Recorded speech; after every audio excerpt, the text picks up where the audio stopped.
Agatha All Along, Ludwig, and Undaunted 2200 Callisto. This is Staying In.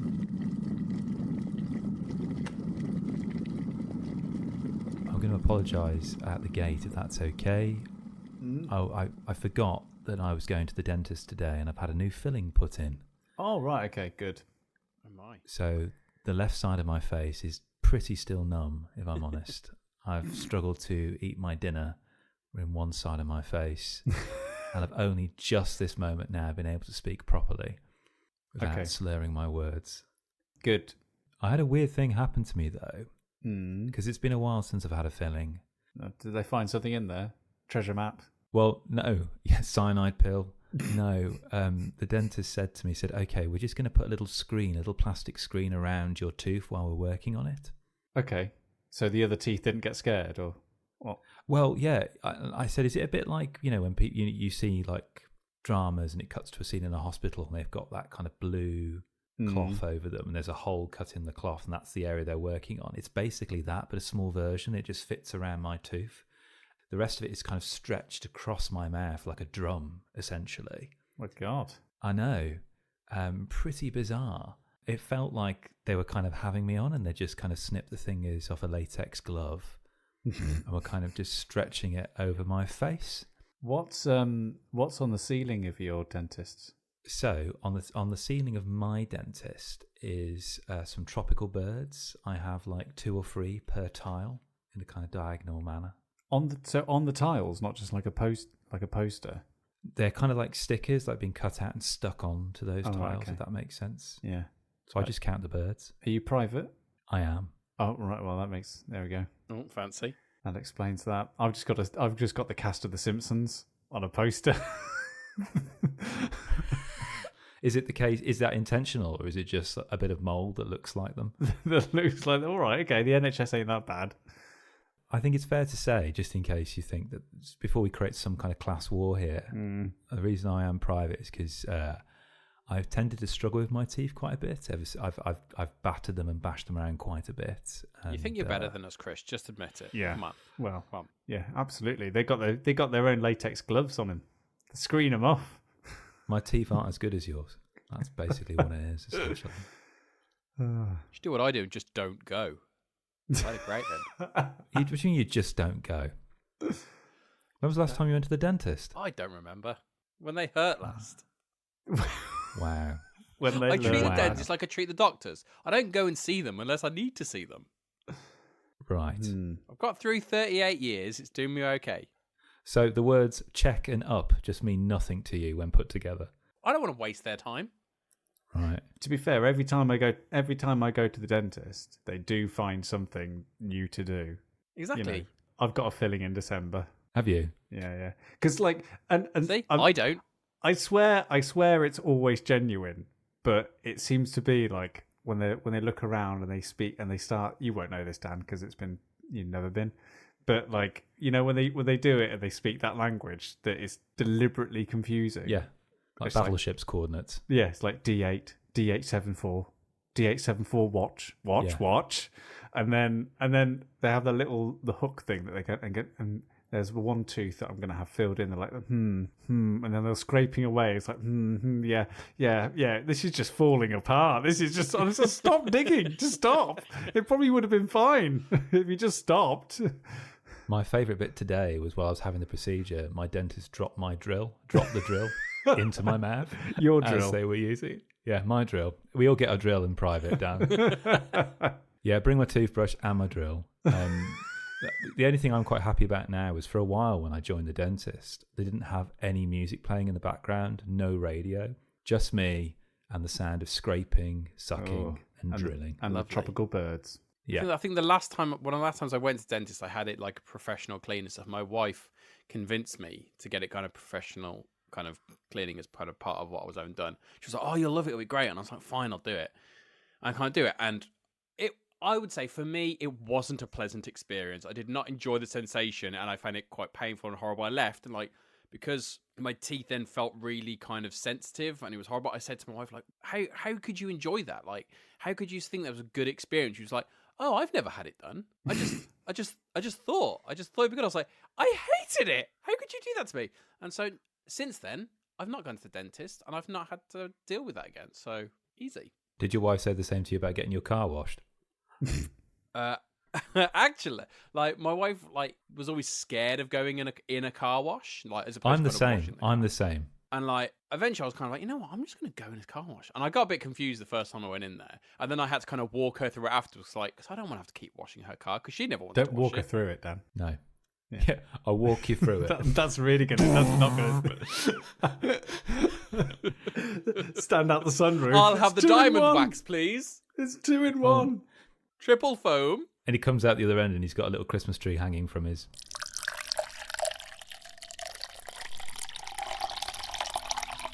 Well, I saw Sam recently again, Dan. I don't want to be that kind of person who just begins every conversation with just like, oh, Sam and I hung out again the other day. Yeah, but we did. I mean, that is what you do every We week, do. so. We do. Yeah, we do quite a lot. We went to the zoo, which was really cool. Yeah. Was it just you two, or I wish.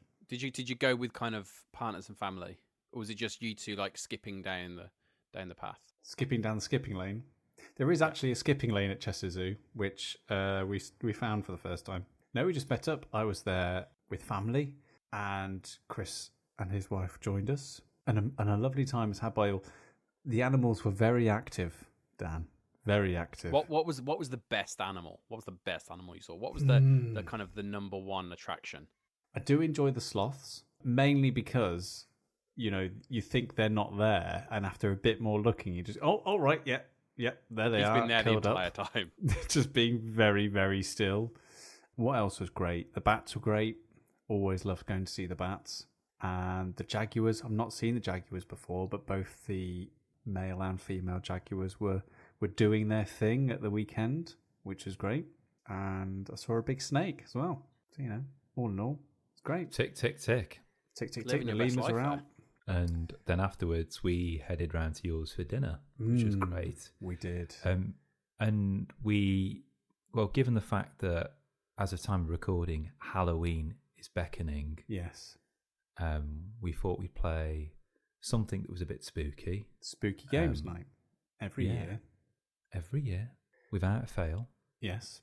Talking of every year without fail, we're still not War Boys this year. And We haven't, no. It's nearly But we are November. playing War of the Rings soon, aren't we? Yes, so let's just do that. All right. Let's do that. From Big Potato, we play a delightful game that I thought of Yes. you, Dan. I think you and your family would really enjoy it, called Ghosts Can't Draw. A lovely green line box with your classic ghost on it, really. Yeah. I mean, the fact that it's Big Potato Games already is kind of putting it up as, okay, I'm interested in this. But I think of their recent games that they've sent us and that they've released. I think this one is a staple now. This one is going to be part of many people's collections, actually, because I think it's really, really clever. I think it's really good design. So I want you to picture, Dan, that you've got like a little Ouija board token in the center, except that the token is in the shape of a lovely, charming, cartoon-like ghost. Mm-hmm. And the board it's on is a dry whiteboard. And there's a little hole in that ghost where you insert like a pen and you put your hands on that table. And essentially what you've got is a scribe or a drawing device. Because what happens is cards are dealt to every player around the table. And for every single player apart from one, there is a card that says you are a paranormal investigator. So there's a little bit of social deduction here. Now, for the other player, the one other player who gets a card that doesn't have that on there, they get the name of something. So that might be, for example, avocado, Grim Reaper. Seahorse. Yeah, seahorse, say, for example. And what happens then is that everyone closes their eyes, and then the person who is not the paranormal investigator has their eyes open, and everyone essentially puts two fingers onto this drawing implement in front of them, which is this ghost, and the person with the clue has to essentially draw their clue on the table, but do so in a manner where people can't necessarily guess whether it's them that is operating the device, because everyone's fingers are on it. It's that classic kind of Ouija board kind of scenario, really. And then what happens is when the board stops, that signals to everyone that the ghost is finished, and everyone opens their eyes. And then everyone looks and lifts up the writing device to see what the damage is, essentially. To what extent has the image in their head been effectively conveyed onto the whiteboard? Pictionary style, but it's got that really added nice wrinkle that it's kind of done with and against the people around the table to some degree. Yeah, and the ghost that you're kind of drawing through is big enough that you can never, if you're the person drawing, if you're the person pushing around the dry wipe space, that the ghost is actually quite big, that you can never really see what it is you are drawing. And the other factor is that drawing with 2 fingers on a little plastic ghost is not a natural way to draw. Yeah, because I was going to say I was struggling to, outside of the kind of the narrative, the kind of the theme, what the point of the whole Ouija board aspect is. But the fact that it's not a simple thing of, okay, I'm just going to draw. Obviously, you can't necessarily see it, what you are drawing. You're kind of going by feel, and you're also fighting against the other people. Does it work that way? Do you kind of feel as though you're not so much, perhaps fighting the wrong word, because obviously people aren't going to be trying to resist you, but it's probably not as easy as just doing it by yourself. No, it's not as easy, but the interesting thing and what makes this game so delightful is that you have, after the drawing has been done, there are 2 rounds of guessing. The first round of guessing is the players have to, on the count of 3, point to whoever they think the ghost was. So if they've been too resistant with the player, that may kind of throw the cat among the pigeons. The second bit of guess that happens is, once that has occurred, is that the non-paranormal investigator hands their card in, and it's shuffled into a stack of a number of other cards which are dealt out, and the other players have to guess what has been drawn. So if I've been really resistant to preventing the other person from drawing properly, I've kind of limited my ability to guess properly. Okay, so does the guessing aspect have like a point system as well? So if you're a paranormal investigator... Yeah, it's very similar to Dixit. You want people to guess your clue because you want to do a good job, but equally also, as the paranormal investigator, you want to guess the clue, and you have like a little voting token. If you were successful in pointing out who the ghost was, you get an extra voting token, so you can either spread your bets or you can double both down tokens on. Yeah, exactly. And it's just, you basically play around with that, really, and it's just really delightful fun. Yeah. It has that bit of deduction, but it's not too much. No. It also has that hilarity of everyone lifting up the ghost, and it's just as funny for the ghost as it is the paranormal investigator to see what's done. Then you have the hilarity of the guesses, kind of where Dixit style, it could be you think you've drawn a pretty good Grim Reaper, say, for example, but then your card is being dealt out amongst other cards, one of which could actually be also just as valid as the one that you've been responding to there. And it's very quick, it's very light, and it's spooky without being scary, if that makes sense. So would you see this as kind of like a warm-up game to your evening's festivities? It's not going to be the main event. No, it's not. But also something for younger players to play as well. Like the ghost glows in the dark, so you can make it like feel like a real special event as well if you wanted to. And it's like, I think that you're right, Dan, when you said earlier in terms of, you know, what the theme actually is, and does it actually need to be that theme? And it probably doesn't, but there is just something about that communal experience of like everyone putting their hands on something and like having your eyes closed and all what's wrapped up in those kind of like spooky communing moments that really lends itself to a deduction game and a drawing game. Like it does add this like little air to it as well. It's the same. It's like, you know, it's like Medium as well, because we played Medium that night as well. And that is just a word game. It's just 2 words that you pick, and you've got to find a joint word that you share on in between. I know we've spoken about the mind as well recently, actually, with reference to gibberers. When we're talking about the mind and when we're talking about gibberers, and how the reason why the mind and Medium are so successful in the games is that it just applies just enough of a layer of superstition and mysticism and spiritualism on top Yeah. that makes you actually feel like, my God, we really are in tune. Oh my God, we really are reading There each is a other's sixth minds. sense. This is brilliant. And like, my wife got really annoyed with me when we were playing Ghost Can't Draw, because every time we were doing the drawing stage and I had my fingers on on the ghost and it started moving, I would go, oh, the spirits are with us this evening. I love that.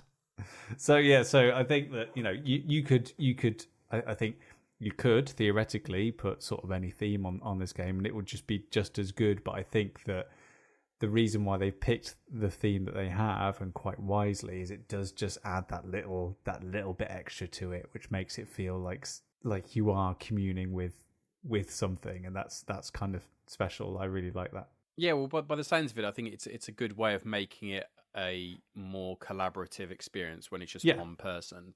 And as soon as you start doing that, you come with the idea of everyone's touching it. That then leads you down that road of, it's kind of like a Ouija board. This should actually be maybe a bit spooky, and then you can obviously do it in a way that's most inclusive to kind of everyone, kind of kids and adults alike. But yeah, so this does sound good. This does sound like a potential next party game purchase for me. I think you'd like it. When everyone else had left the room, Kris and I threw away all the spooky games, and Kris and I did delve into, and I'm going to get the big games onto the table now. And we played the latest in the Undaunted series. So if you've followed this podcast for a while, you know that we are big fans of the Undaunted series, of which there are now many, many games. It all started on the beaches of Normandy, then it went to North Africa, then there was Reinforcements, which was kind of like a sort of expansion, sort of a bringing together of the previous two games into one big box. Then there's Battle of Britain, and now Undaunted is reaching for the stars beyond this plane, because they've zoomed into the future. From the 1940s is now Undaunted 2200.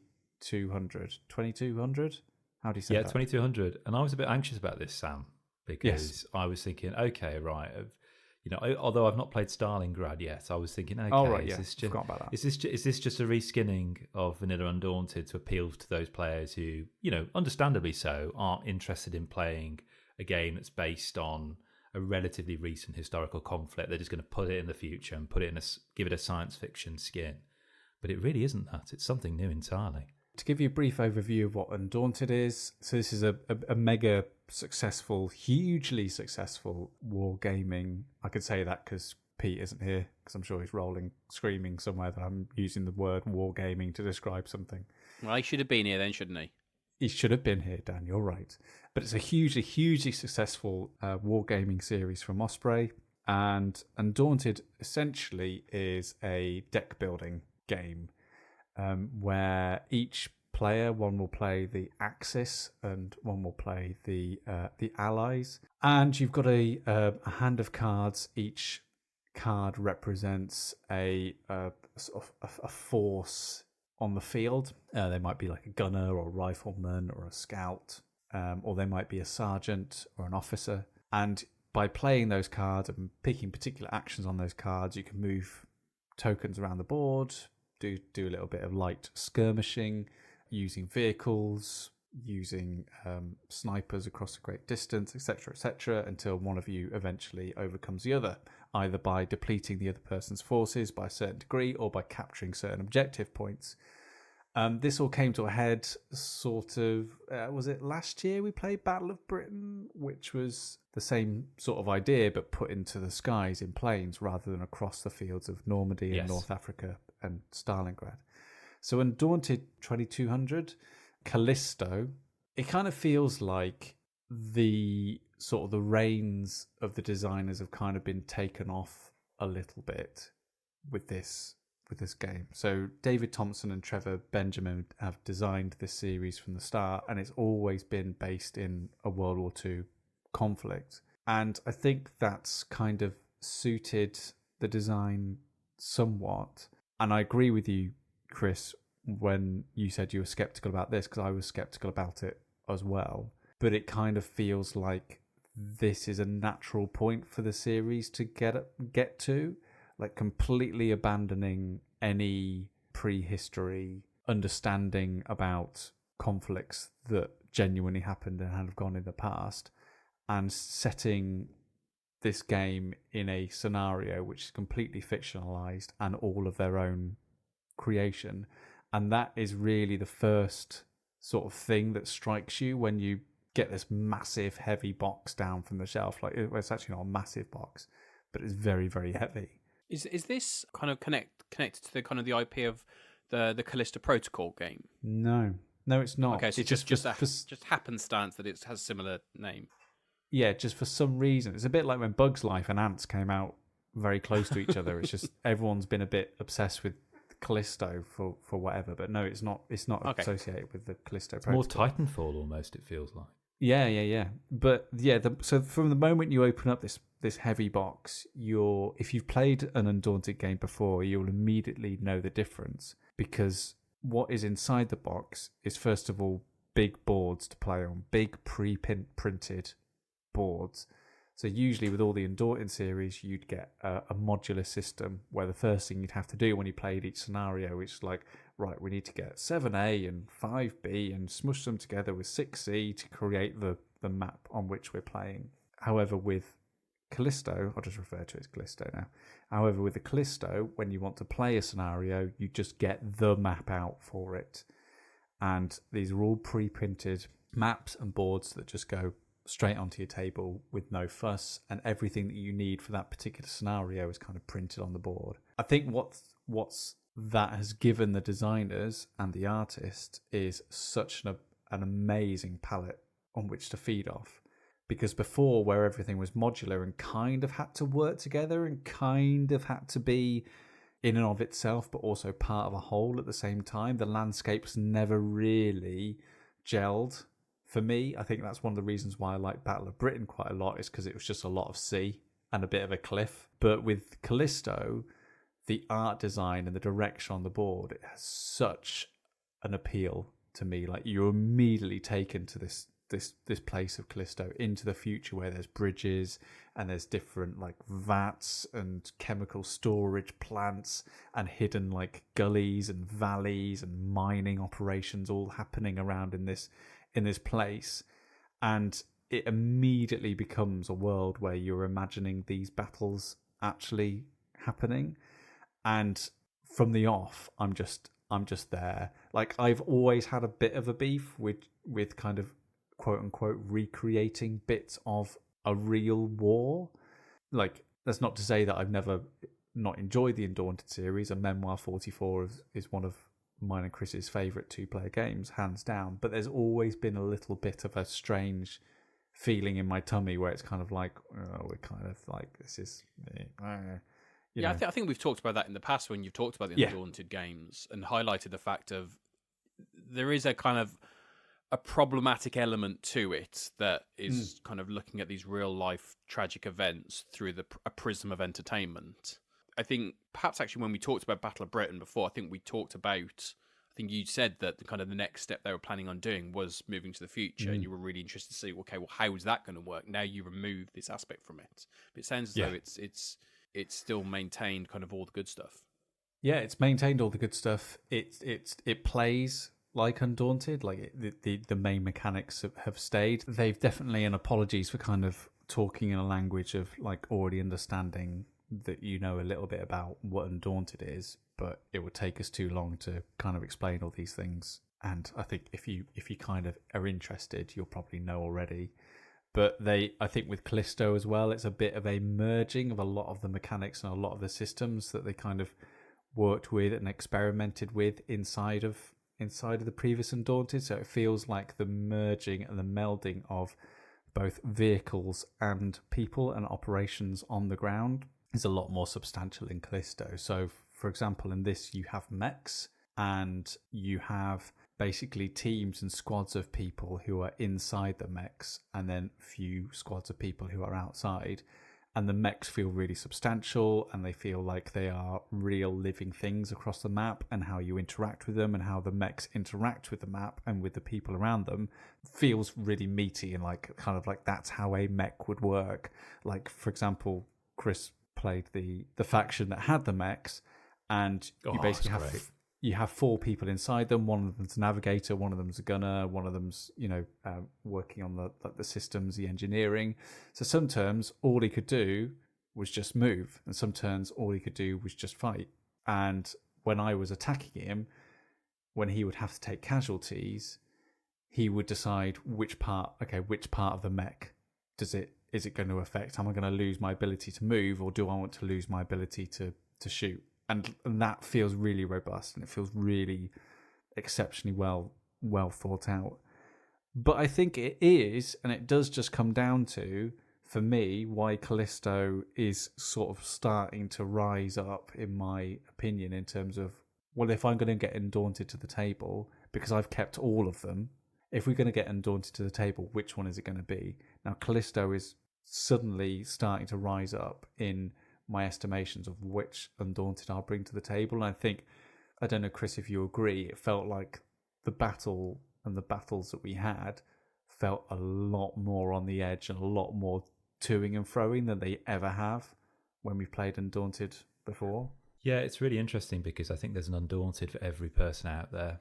Yeah. Like, I struggle with Battle of Britain, not because it's not a good game, it's an amazing game, but in terms of the way my brain works, and having to coordinate with the rotating of the planes and the shooting from particular angles, which is, very accurate to a degree, I really struggle with that. Whereas having a mech suit where I've got 4 people in one suit, 4 people essentially occupying one space, I really, really loved.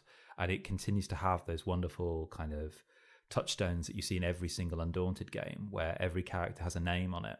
So, like, yes, there may be duplications of certain types of card, but each card has a different name on it.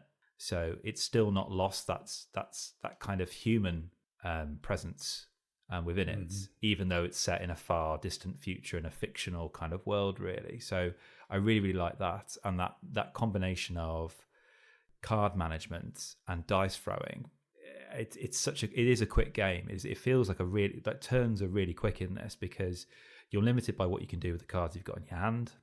And equally also, that becomes even more pertinent if, say, for example, Sam has wiped out somebody whose card happens to be in my hand and I'm about to play them, and I have to now discard that person. So you can't get overly too frustrated. And then also as well, what I love is you're up to sometimes the whim of the dice. And I pulled off an incredible shot, which statistically was so unlikely, because all I had left was this character's card. And I thought, well, I don't really want to scout with them. I'll just take a shot. And there's no risk to me by doing that. Oh, and it was beautiful when I pulled it off, Dan. I think it turned the tide of the game. It probably did, yeah. But, as Sam was saying, we don't want to reiterate what Undaunted is. We first spoke about it, Undaunted Normandy, in episode 158 of the pod. Jeez Louise. Just thinking back in my memory there. So if you want to kind of get some context, have a little listen to it. But it's incredible that the momentum from this series has not been lost at all. No, not at all. And if anything, I think this is kind of like, this is the launch. This game is the launch pad from which I think we will see other things.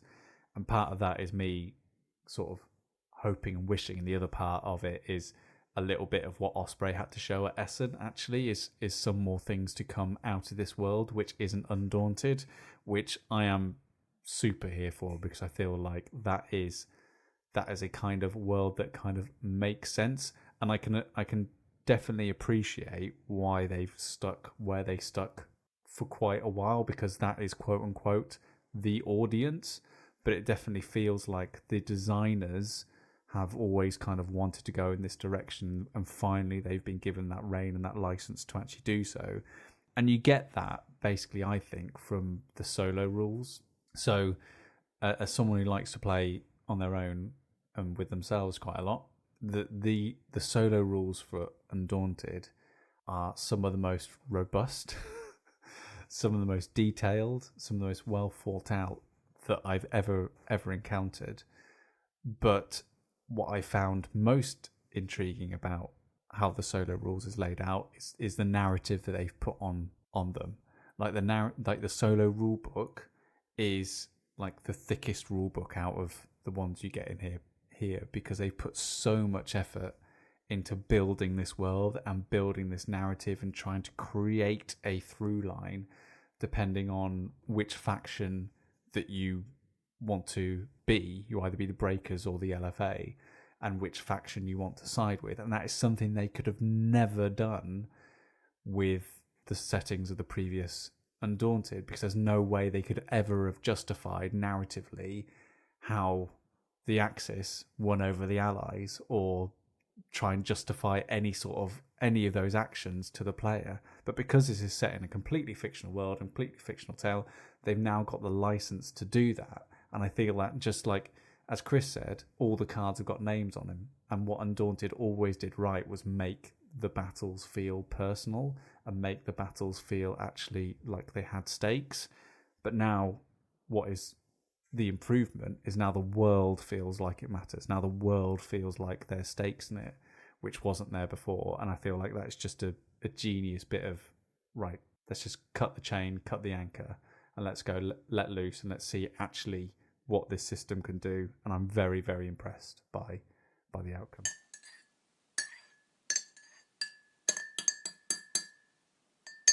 Dan, let's bring it back to the spooky. I know that we've brought you back in because we were speaking about this recently, you and I, about Agatha All Along.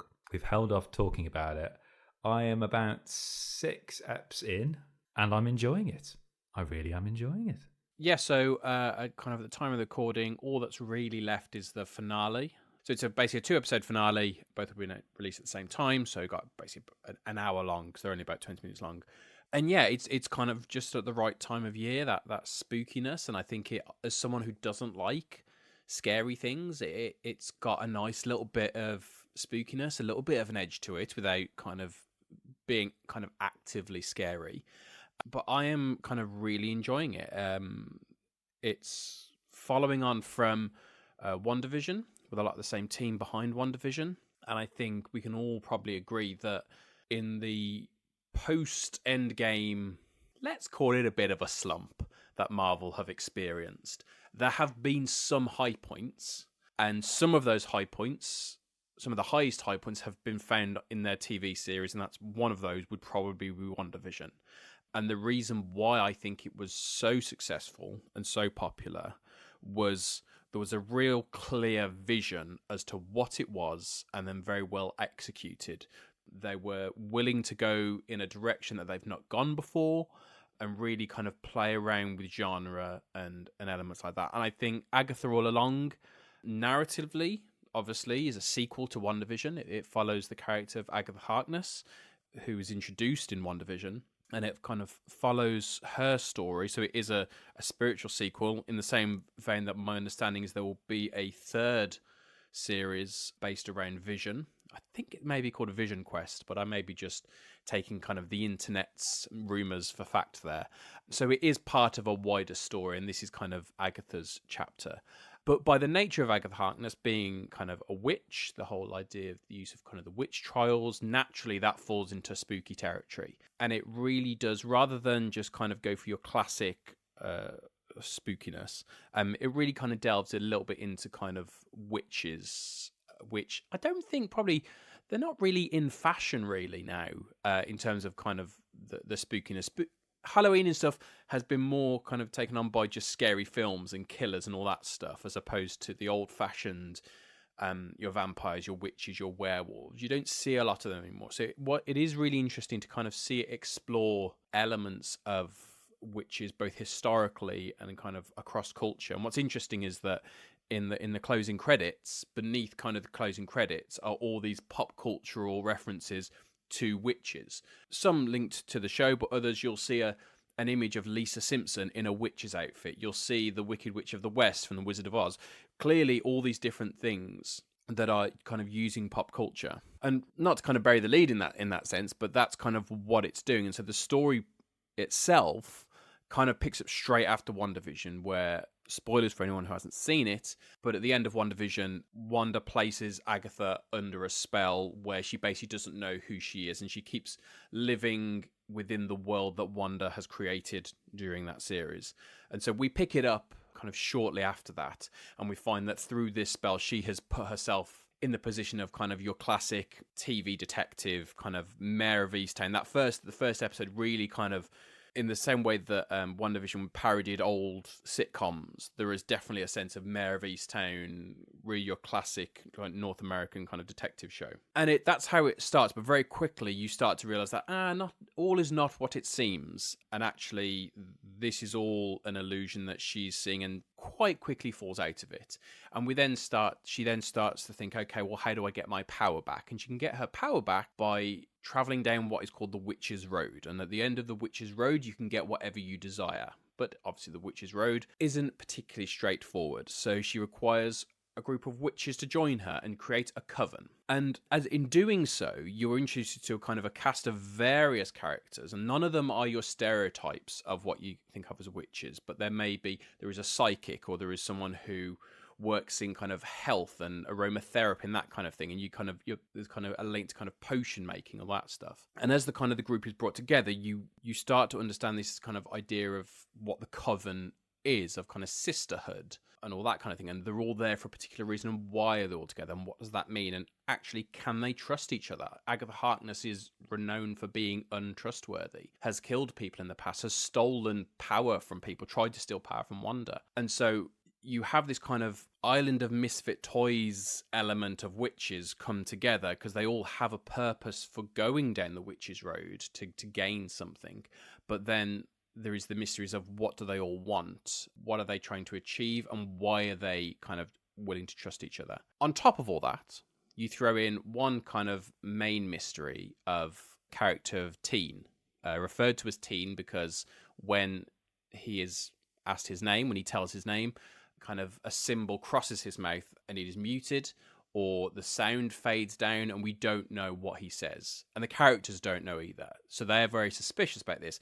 But this character, just referred to as Teen, comes in, and obviously over the course of the series there is a mystery as to who he is, why is he here, and why is he investigating, because he doesn't appear to be a witch, doesn't appear to have the powers that the others do. So who is he and what does that mean? And all of this kind of comes together to create this really nice ensemble. Obviously Catherine Hahn playing Agatha chews the scenery better than anyone. Great. She's wonderful in everything that she does. Like, she's still one of my favorite characters from Parks and Rec when she's in that, and she's barely in that, but she's still just wonderful. And kind of everything she does, you can't stop looking at her. And she does kind of chew every bit of scenery here. And to touch on the scenery, so much of this is practical effects, which just makes so much difference. They've talked about the kind of making references to the Wizard of Oz and the kind of the Yellow Brick Road and obviously the Witch's Road. And you know that thing when you watch TV or film and you just know what you're looking at is physical, what you're looking at is real. Not because it's kind of, it looks a certain way, but there is a feeling that you get that you know it's not artificial, it's not created by a computer. And that's what this has. And it's subtle in the background. They've created this kind of huge set of kind of the mythical Witch's Road, which you just kind of want to spend time in, and they do really interesting things with that world. I've talked for quite a bit. I'm clearly very enamored with it, but I don't also want to kind of lean into spoilers, because part of the joy of it, similarly with WandaVision, is that there are mysteries that reveal themselves over time. Kris, I'm probably a little bit ahead of you. How are you finding it so far? I'm really loving it. I think you're probably about 40 minutes ahead of me because it's Disney, because it's streaming.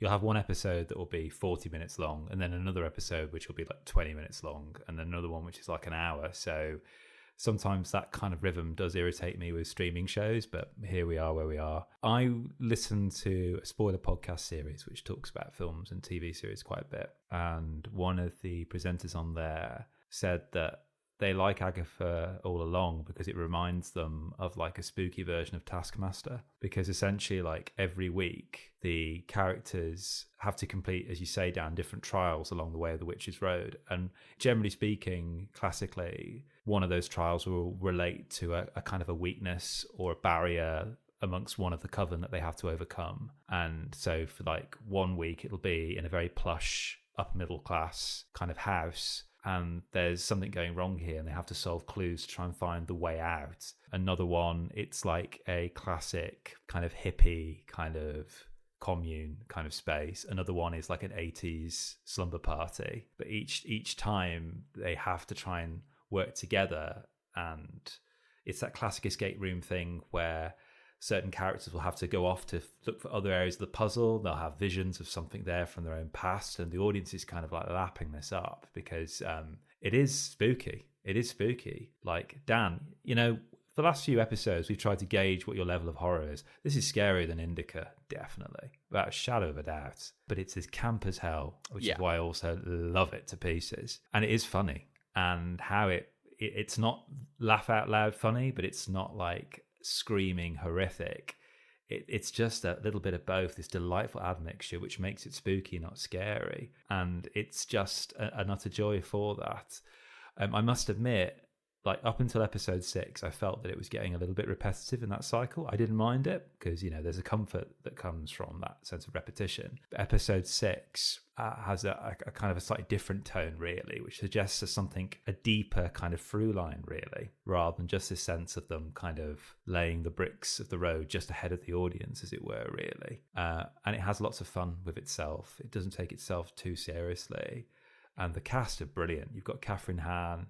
Paddy LaPone is in this, who's extraordinary as a witch. Aubrey Plaza, you're mentioning Parks and Rec, Dan. Aubrey Plaza's in this, who is absolutely brilliant in this, who's just the unhinged member. It's like the Seven Samurai, really. You've just got all these different character traits present there. And then you've got Joe Locke as Teen, who is a delight. I haven't watched Heartstopper yet. This is my first time seeing Joe Locke, and he is an absolute delight in this. So endearing and so charming. And it's perfect. I mean, am I ever going to watch it again? Probably not. But I'm really enjoying my time with it. That's actually interesting because as I've been watching it, I have kind of thought, because there's lots of mysteries around who people are, about what people are experiencing, and there are certain characters who seem to be kind of having flashbacks and that kind of thing. And I have thought, like, I'm looking forward to watching this again. That's not something I think of usually. And it's not because I'm loving it and I have to just watch it a second time, but because of the mysteries, I kind of want to watch it again because I enjoy it. But you'll have a different experience knowing some of the mysteries having played out. You get to see it from a different view. So when I see things happening, I'm like, now I know actually what that is because it will be revealed later on in the series.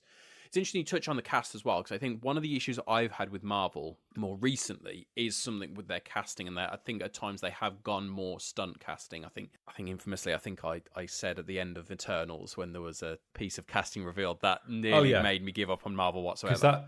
That was an amazing film up until that point, in my opinion. Yeah, we'll see. But I did think when I was watching this, and you mentioned Patti LuPone, I thought that's a clear example of how they used to cast. It wasn't the obvious choice. It was quite left field. It was obviously someone who was known as that, but actually they plucked someone out from another area who's perfectly suited to that role. And I think that's an example of how their casting is much more on point with this and more in keeping with how it has been in the past. Because as you see the ensemble, they all work brilliantly together, but it's not just like packed full of stars. And I quite like the fact I feel like I'm being messed with as an audience, because one of the things that made me laugh when WandaVision was out was it was that water cooler television where people were just saying, okay, I've heard rumours that Reed Richards is going to appear. Who's Mephisto? And that just never happened. And I think what that has done is it's trained now an audience to not get so invested in a mystery that may not necessarily be what they want it to be, and to actually just enjoy the ride.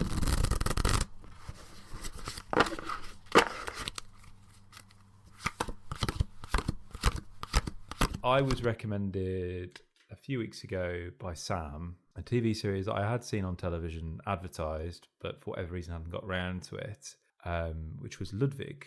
Yes. Which is on a BBC iPlayer, but it's also currently being broadcast weekly on the BBC. I think, that will have finished airing by now, by the time of listener. And to be honest, one of the reasons I didn't go for it is because I am in the throes of watching Only Murders in the Building right now. And that is also a very charming, light and clever comedy detective mystery. And I was just wondering whether I kind of wanted to kind of wait a little bit before I'd finish my time with Selena Gomez, Steve Martin, and Martin Short before meeting David Mitchell and Anna Maxwell Martin. But I have taken up Sam's recommendation and I've started it, and oh my gosh, is this good. We have had to stop ourselves, me and my wife, from just pressing play again and watching another episode back to back. This is an absolute delight, really. Now, for our non-UK listeners, I don't know how you would access this necessarily. I presume there must be something through BBC Worldwide. I don't know. But if you are able to watch this, this comes from writer Mark Brotherhood. The premise itself is just it piqued my curiosity enough. So you have a socially awkward puzzle maker named John Taylor who goes by the pen name Ludwig, and they do lots of kind of crosswords, cryptic crosswords, and kind of puzzles for kind of newspapers and stuff. And they are kind of taken out of their very peaceful and reclusive life, you know, living by themselves, and they are dropped into a real life puzzle for them to solve. And that puzzle is that their identical twin brother, James, has gone missing. And James's wife, Lucy, believes it had something to do with his work. And that work in question is Detective Chief Inspector in the Cambridge Police Force. And cut to a wonderful kind of conversation where a taxi is sent for John by his sister-in-law because she knows he wouldn't come under his own steam. And he reluctantly agrees to impersonate his brother, to infiltrate the police and to try and uncover what happened to his brother, basically. And then the problem is, and this is what makes it so delicious, that he, because of his particular sensibilities as a puzzle maker, he starts to develop a knack for solving cases that appeals to his love of puzzles. And I think what's funny is that the setup for this, man is talked into kind of investigating the disappearance of his police officer brother, who's his twin brother, so has to impersonate him. Sounds ridiculous, sounds stupid and silly, and actually probably wouldn't work, and it would just be a bit of a joke. However, it really does work quite well. Very quickly you get over the absurdity of actually the setup, the absurdity that someone could step in and just be their twin brother. That's kind of a very old-fashioned joke. Yeah. But actually, I'd seen a review for this before I'd started watching it, and the review was kind of very, very positive. But it talked about David Mitchell and the fact that David Mitchell is kind of playing a very similar character to what David Mitchell usually plays. But the review talked about how when you've got an actor who is so good at a type of character, it doesn't necessarily matter if he's doing it again. And David Mitchell is so brilliant at that kind of slightly socially awkward but very intelligent kind of character, and that's what he's playing here with the character of Ludwig or John. And I agree. I think the joy of this, there's very much, I watched this with my wife, and you will know, Kris, my wife's penchant, her penchant for kind of mysteries and kind of crime, like mysteries and crime solving people, and like her favorite show of all time is Jonathan Creek. And I do think, like we were talking about this after, there is a very similar idea to this Jonathan Creek, where you have kind of a magician's assistant. So again, someone who through their line of work can solve puzzles, can do a lot of that, and you can utilize that aspect to unpick other mysteries. And that's a very similar thing here. And you know for a while how much she loves Jonathan Creek, and I did have a conversation with afterwards and said, like, if you take out the kind of the nostalgia of the long time love of that show, like, how do they compare? Which do you prefer? And she couldn't give me an immediate answer, which I think is telling us someone who loves a certain kind of that specific show. And I think for me, the joy of this show is in the character of Ludwig. And you've for each episode, you kind of have two mysteries going on. You have your monster of the week, your crime of the week, your murder of the week, that kind of thing happening. And that's the mystery that gets resolved. And then there is the overarching mystery of what has happened to his brother. And that is slowly kind of unpicked over the course of the series, because he's struggling kind of with his own kind of inadequacies and not being able to solve this, and kind of his inadequacies comparing himself to his brother, and him saying, like, my brother was always the smartest one, kind of not really believing in himself. But then for each episode, you have this contained mystery, whether it's, I think it's usually a murder. In all these cases, that's kind of what it is. And I think these kinds of shows can live and die by the kind of the mystery that's there, and to compare it to Jonathan Creek, which is an old show now, but to compare it to Jonathan Creek, I think the difference you'd have between them is, I think that the mysteries in something like a Jonathan Creek, and I don't want to talk about that, but it's a good comparison.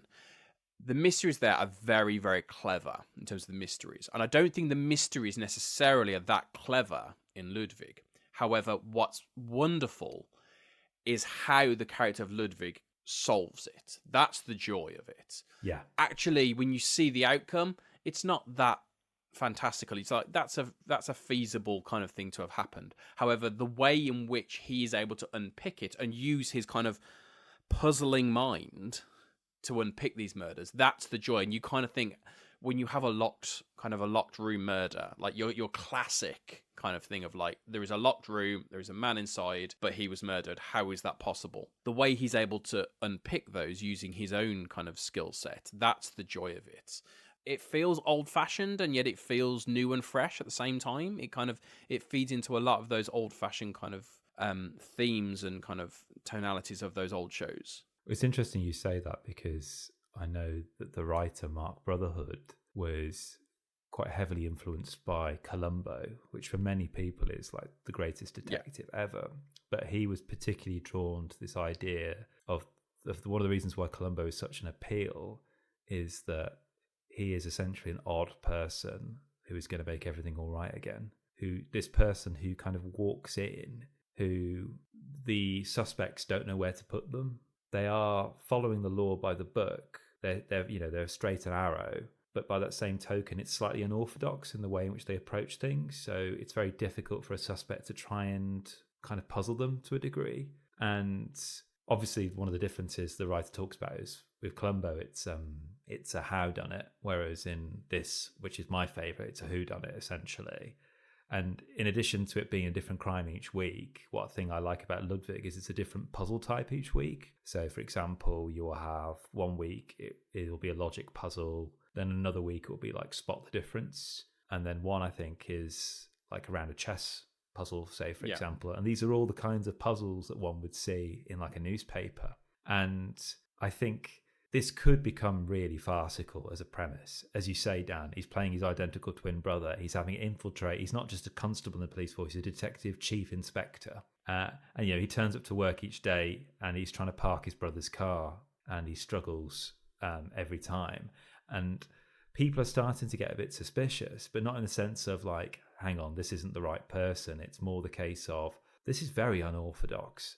And I think what makes it more believable, he's got a brand new partner that's never worked with him before. Yeah. He will say stuff like, "Oh my gosh, I heard you were good, but I'm sorry, Gov. I had no idea. I shouldn't have really kind of made any assumptions about you." And that endearing charm of David Mitchell is really key, because yes, this is very similar to characters he's played, like, Peep Show is probably the most famous one of this repressed character. But he has this really endearing quality, particularly when he starts to draw parallels between, the disappearance of his brother and the effect it has on his nephew, and the parallels between his own experience of his dad walking out on him when he was very young. And you get these lovely little flashbacks, very similar to Only Murders in the Building, where sometimes you forget the mystery in Only Murders and it's about the individual stories that are part of that, really. And it has that only Murders in the Building appeal, where it's not like a detective mystery, it's a sleuth mystery. It's these people who aren't trained detectives trying to solve a crime. And we, as human beings, I think, we all feel we can do it. Given enough time and effort, we'd all love to create our own suspects wall, like Only Murders do, when they do here in Ludwig, say, for example. And the casting is brilliant. David Mitchell's fantastic. Anna Maxwell Martin, I absolutely adore. And the rapport between those two is brilliant. She is also one of the sleuths here, trying to solve what's happened to her husband. And she knows her husband's brother very, very well. They've known each other since they were kids, and that really does come across really, really well. And she's struggling to hold it all together and still be patient with him, and to kind of just ensure that he doesn't unravel completely, because this is so far out of his comfort zone. It's extraordinary. And just the fact that he's lured away by the promise of a puzzle is fantastic. But there is also that element of, like, he's in there to do a job, and the job he's in there to do isn't to be the detective. His job is to solve this mystery. And the kind of the joke is that he just keeps solving murders without really trying. He just kind of stumbles into this environment and starts to see it as a puzzle, and he knows puzzles, so he can just then solve it. And like there was a running joke of like her saying, "Please don't solve another murder today. You've got a job to do. You've got to find your brother." And I think a lot of the comedy comes from that, but also like, yes, he can do the job of the solving the murders. Where he falls down is just general police work. Like, how do you treat a suspect? How do you act on a crime scene? Like, there's one where he's on some scaffolding and like there's a sign that says "Do not cross," and he won't cross it, and he's like, oh, we can. Oh yes, of course we can. We're police officers. We can do whatever we want. And it's those kind of just little nuances that kind of, that's where the comedy comes from. That's your fish out of water, because at times when he spots the puzzle, like something clicks and he becomes more confident, because suddenly, yes, he's fish out of water, but also he's in his comfort zone at that point, because all this stuff is happening in the kind of the peripheral, but he can condense it all down into a simple puzzle. And like I think like the first episode, it's just a case of deduction as to who could possibly have done the murder. He can kind of work it out through logic. Yeah, like a Sudoku puzzle. Yeah. Yeah, exactly. You're kind of like anxious about him being found out, but in the same way that he is, but equally also you feel the lure of that puzzle. And it's shot beautifully. Like, it's a really well shot series. It's only 6 episodes. And like one of the key USPs for me is the music from Nathan Klein and Finn Keen, which are all riffs on Ludwig van Beethoven's work. And it's really cool. It's really, really cool.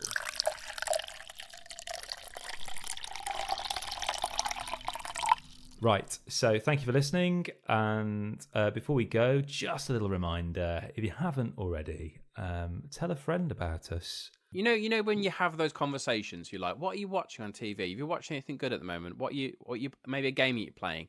At that point, when you have that conversation, you say to them, I've been playing this, I've been playing Undaunted, I've been watching Ludwig, I heard about it on this podcast. And they'll say, what podcast? And you'll say, the Staying In podcast. And then you can send them all the links over an email, because you're very diligent to all of this stuff, and you can give them everything that you need. And everything that you need will be on our website. See how I did that? I seamlessly blended it in. Our website, stayinginpodcast.com. And we're available on social media, although let's be honest, what we mean by that is primarily Instagram. And that is at Staying In Pod, where you'll see some pictures and videos of stuff we've been doing recently. It's been a little bit of time since Sam and Pete went to Essen, but we still have some lovely imagery from that incredible experience there. And I look forward to playing my copy of Gibberers very, very soon. If you want to find out more about other games we've recommended in the tabletop variety, you can head to our Board Game Geek page, where every single tabletop game we have reviewed is there on our page. Likewise, I know we didn't speak about any video games today, but our Steam curation page also features a similar list for the digital versions of games. Didn't really talk about how great the music is from Agatha All Along. The Witch's Road is a song that I've had stuck in my head for weeks now. Me too. It's on YouTube and I've watched it a fair few times. Oh, it's really good. And it will be making an appearance, similarly to a track from Ludwig, on our Spotify playlist, which is best to find in the show notes from this podcast that you are listening to right now. Okay. I can't remember what we say now instead of see you on the beach. Didn't we say something along the lines of...